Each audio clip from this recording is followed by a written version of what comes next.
Hi everyone, this is Selvi. Today's interview question is acceptance criteria in 3C of user stories. There is something called as 3C in user stories: card, conversation, and confirmation. Acceptance criteria fits in which of these 3C of user story? That is the question.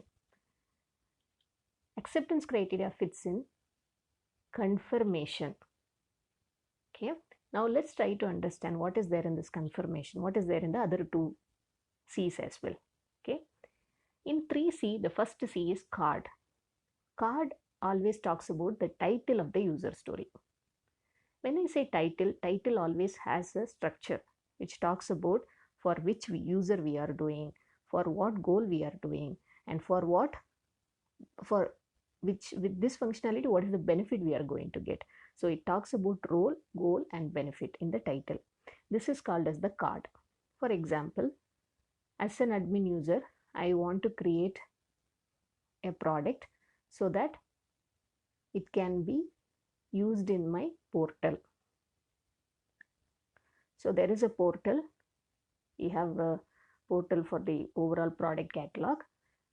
As an admin user, my goal of this functionality is to create product so that it can be used in my portal.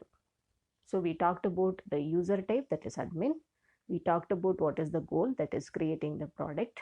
And third one, usage of that goal, that is the benefit, that is nothing but using this product in the portal. So this is the first C. What is second C? Second C is the conversation. What is conversation means? As the name suggests, conversation means discussing. Discussing means we will be refining the user story. When we write the user story or design the user story, will it get the complete structure? No, definitely not. What it will be getting? It will be initially getting the rough draft, and after that we will be keep on adding the information by discussing with different set of people. First thing, discussing with product management group. Second, maybe with the architecture group. Third one with team, like with the design members, with people from engineering group, quality. With all those people we will be keep discussing and bringing that conversation into meaningful information in the user story. That's the reason it is called as conversation, which means we will be discussing more and more and points and refine the user story.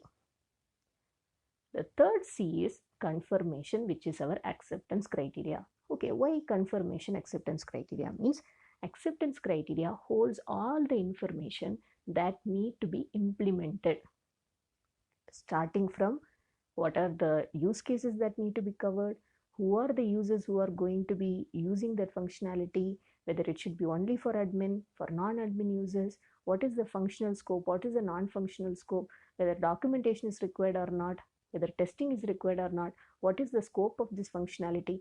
All the details will be available in this acceptance criteria.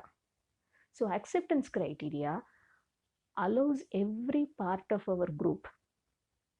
When I say every part of the group, for developers, it helps them in understanding what should be implemented. For product owner, to make him or her clear, when they are writing itself, they will be getting that understanding. Okay, these are the things I'm expecting from this user story. And for the third group, who is the tester, it will be very helpful for them to create acceptance test. These acceptance tests will act as the checkpoints when they are validating whether the functionality is meeting the expected result or not. So when all these things are getting done with the help of this acceptance criteria, this acceptance criteria act as a confirmation mechanism to ensure whether the user story is meeting the expected functionality or not. That is the reason acceptance criteria comes under the third category of C of the user stories. 3C of the user stories: card, conversation, and confirmation. So always acceptance criteria falls in third C, that is the confirmation. Hopefully this would have given you some information about 3C of user stories. as well about acceptance criteria. We have covered in detail about 3C in our season 1 series as well. Thanks everyone for listening. Happy learning and stay tuned.